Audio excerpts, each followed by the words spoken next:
In the Strait of Hormuz, the single most critical maritime choke point on the planet, the U.S. Navy just crossed a threshold. A targeted volley of disabling fire, an Iranian cargo vessel, the Touska, stopped dead in international waters.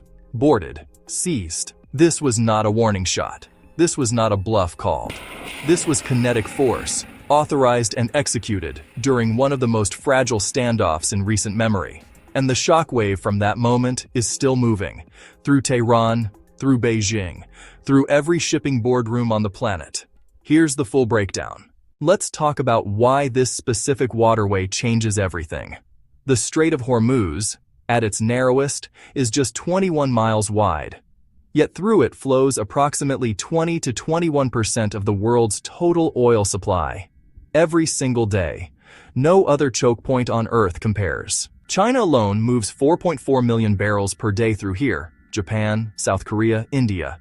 Every major Asian economy depends on this corridor staying open. In recent months, U.S. forces have established a hard interdiction line southeast of the strait, deliberately positioned outside Iranian missile range and outside Persian Gulf jurisdiction. This is where the Touska ran out of options. The ceasefire between regional powers is fragile. Everyone in the region knows it, and yet, the United States just pulled the trigger anyway. That tells you something. Here is the operation, broken down step by step. The Touska is flagged by U.S. Naval Intelligence, cross-referenced against the OFAC sanctions registry. A match. The vessel is confirmed as part of Iran's illicit maritime network, operating with falsified AIS positioning data and obscured ownership. Standard Maritime Protocol, Channel 16 VHF. 2 radio warnings issued.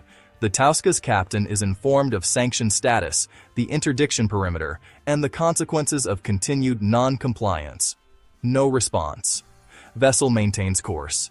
A U.S. naval aircraft drops low, radar in target illumination mode. The message to the bridge: you are painted. You are a target. This is your last chance to turn around. Authorization confirmed. The destroyer opens fire, disabling rounds targeting the Touska's propulsion system.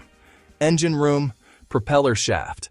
The goal is not to sink the vessel. The goal is to stop it, completely, in open water. A U.S. Navy boarding team secures the vessel. The Touska is seized, crew detained, cargo inventoried.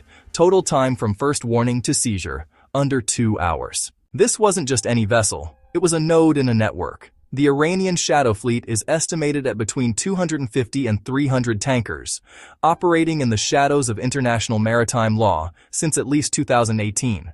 Their tools: AIS signal falsification, mid-ocean ship-to-ship transfers, flag switching to obscure origin, and shell company ownership chains spanning 3 or 4 jurisdictions. The Touska fits this profile exactly.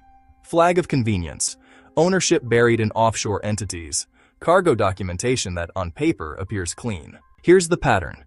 Iranian crude departs a port like Karg Island or Bandar Abbas. Mid-ocean, it transfers ship to ship. The receiving vessel changes its AIS signal, picks up a new flag, and sails into a destination port, often in China, carrying paperwork that says the oil came from Malaysia or Oman. According to official Chinese customs data, Chinese imports of Malaysian crude hit 1.3 million barrels per day in 2025. Malaysia's total production capacity? Roughly half that. The math only works if you understand what the Touska was part of. Now, the question every analyst from Riyadh to Tel Aviv is asking: why was Iran shocked? Because for months, the operating assumption in Tehran was that the United States would maintain a deterrent posture. Stop vessels, issue warnings, maybe shadow them, but stop short of direct kinetic engagement against Iranian-flagged or Iranian-linked vessels during a ceasefire window. That assumption is now dead. The disabling fire on the Touska signals that Washington has made a calculation, that the cost of inaction, allowing the shadow fleet to continue operating freely, outweighs the diplomatic risk of direct engagement. Iran's public response will be measured. Almost certainly. They cannot afford to look weak, but they also cannot afford a direct naval exchange with the United States in the strait. So watch the proxies. Watch the Houthis. Watch the threat matrix in the Red Sea shift, because that is where Tehran's retaliation, if it comes, is most likely to surface. Let's talk about what this costs. In dollars, in strategy, in global stability. On oil markets. Any credible threat to Hormuz transit triggers an immediate risk premium. Traders don't wait for shots to be fired, they price in possibility. Expect Brent crude volatility in the sessions following this incident. On China. Beijing is watching this with acute strategic concern. Approximately 50% of China's total oil imports depend on the Hormuz corridor or its bypass routes. The seizure of a vessel with a shadow fleet profile sends a direct message. The United States is willing to physically interdict the supply chain that keeps Shandong's teapot refineries profitable. On U.S. allies, the signal is clear. American interdiction is no longer theoretical. Every tanker operating in this corridor, legitimate or otherwise, now recalibrates its risk calculus. On international shipping, insurers will reprice Gulf of Oman risk overnight. Expect Lloyd's war risk premiums to spike. Some operators will reroute. The economic friction of that rerouting is not small. This is a message delivered not just to Tehran, but to every capital that has been quietly watching the shadow fleet operate and choosing not to act. 3 scenarios. Let's run them. Iran protests through official channels. Backroom negotiations begin over the Touska's crew and cargo. Both sides accept a quiet resolution. The ceasefire holds, damaged, but intact.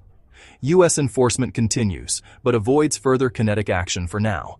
This is the outcome both sides publicly claim they don't want and privately prefer.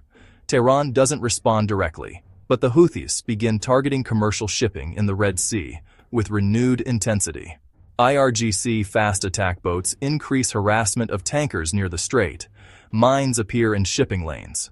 The escalation is real but kept below the threshold of direct U.S. Iran confrontation. A slow-burn standoff with mounting economic costs for all parties. The U.S. doubles down. Additional seizures follow. Iran responds with direct naval action against U.S. assets or allied shipping. The Strait of Hormuz becomes an active naval confrontation zone. Oil prices spike 20 to 30%. Global supply chains fracture. Every major power is forced to choose a side, publicly. Of these 3, Scenario 2 is where the smart money sits right now. But the window between Scenario 2 and Scenario 3 is narrower than it has been at any point in the last decade. Here's the bottom line. The U.S. Navy's decision to use disabling fire against the Touska is not a moment that gets walked back. It is a new baseline, a new precedent. The rules of engagement in the Strait of Hormuz have been rewritten in front of every nation that has a stake in what flows through it.